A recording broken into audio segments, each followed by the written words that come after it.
Hello दोस्तों, नमस्कार। स्वागत है एक नई कथा में। इस महाभारत की कथा में हम जानेंगे अर्जुन की स्वयंवर विजय के बारे में। तो आओ कथा शुरू करते हैं। अर्जुन की स्वयंवर विजय। स्वयंवर का दिन आ पहुंचा तथा मंडप को एक शिशुमार मछली डॉल्फिन के आकार का रूप दिया गया। इसके शिखर पर स्वयंवर में भाग लेने आए राजकुमारों के बैठने का स्थान था तथा इसके मध्य भाग में मछली भेदन की व्यवस्था थी। मंडप के कई द्वार निर्मित किए गए थे तथा सुगंध युक्त पदार्थों के प्रयोग द्वारा वायु को सुगंधित बनाया गया था। मध्य भाग के एक और ब्राह्मण बैठे थे जिनमें पांचों पांडव भी शामिल थे। राजा तथा रानी ने द्रौपदी को तैयार होकर स्वयंवर स्थल में आने के लिए कहा। उत्सव में भाग लेने के लिए राजा, राजकुमार, ऋषि, मुनि तथा ब्राह्मण आए हुए थे। ढोल और बाजे बजने लगे तो घोषणा की गई कि राजकुमारी मंडप में पधारने ही वाली थी। पांडव भी मंडप में विद्यमान थे। यद्यपि श्री कृष्ण तथा उनके बड़े भाई बलराम के अतिरिक्त किसी को भी इस बात का ज्ञान नहीं था। श्री कृष्ण ने अपने भाई को पांडवों के लाक्षागृह से जीवित बच निकलने की बात बता दी थी। अतः जब कृष्ण ने ब्राह्मणों के मध्य बैठे हुए पांडवों की ओर उंगली से संकेत करके उन्हें बताया तो बलराम अपनी बुआ के पुत्रों को जीवित देखकर बहुत प्रसन्न हुए।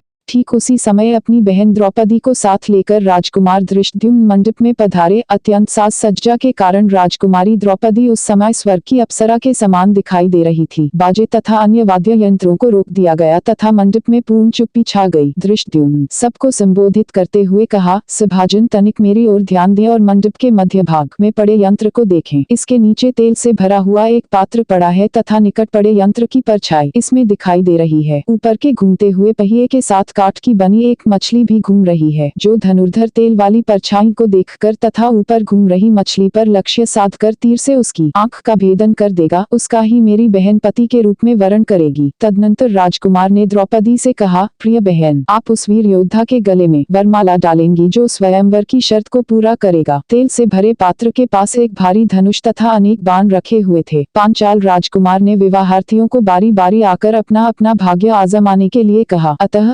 स्वयंवर आरंभ हो गया, परंतु कोई भी सफल न हो सका।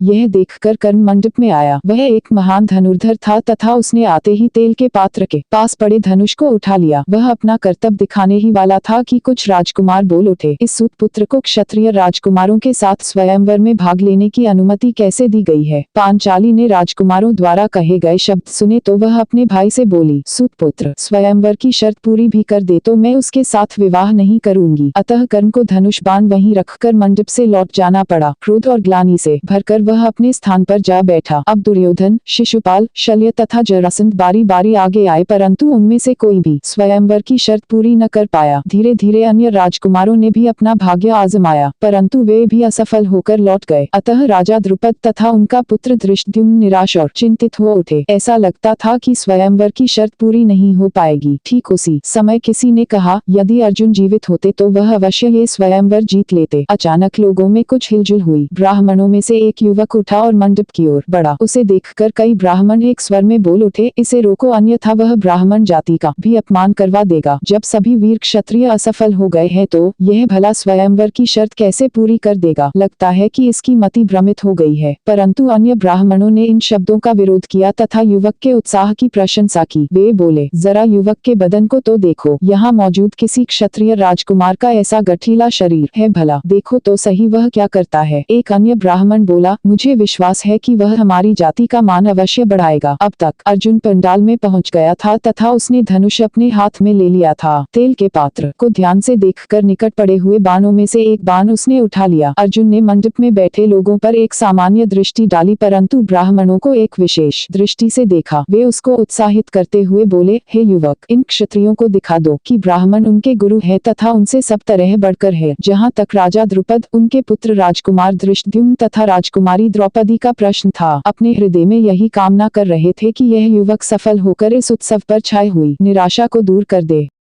जहाँ तक क्षत्रिय राजकुमारों का प्रश्न है, वे एक ब्राह्मण को इस राजकीय उत्सव में भाग लेने की अनुमति को लेकर अपना अपमान अनुभव कर रहे थे, परंतु उनमें से कोई भी कुछ कहने का साहस नहीं कर रहा था। अर्जुन ने धनुष पर बाण चढ़ाया तथा तेल के पात्र के पास नीचे झुका। फिर उसने तेल में देखते हुए मछली की आंख पर लक्ष्य साधा और बाण छोड़ दिया। क्षण भर में ही बाण मछली की आंख में जा लगा। गंधर्व के नेता द्वारा उपहार में दी गई चाक्षुषी दृष्टि अर्जुन के लिए सहायक सिद्ध हुई थी। सब लोगों ने तालियां बजाई तथा द्रौपदी का मुख गुलाब के फूल की भांति खिल उठा। ब्राह्मणों ने युवक की सफलता पर उसका हौसला बढ़ाते हुए उसकी प्रशंसा की, परंतु राजकुमारों ने ब्राह्मण युवक की सफलता को एक अचानक हुई घटना कहकर उसकी कला पर संदेह व्यक्त किया। अतः उनके संदेह के निवारण हेतु उस ब्राह्मण युवक ने एक और बाण चलाकर मछली की दूसरी आंख का भेदन करके इसे नीचे गिरा दिया। अपने प्राता के आदेश पर पांचाली ने ब्राह्मण युवक के गले में वरमाला डाल दी तथा सब क्षत्रिय राजकुमार देखते ही रह गए।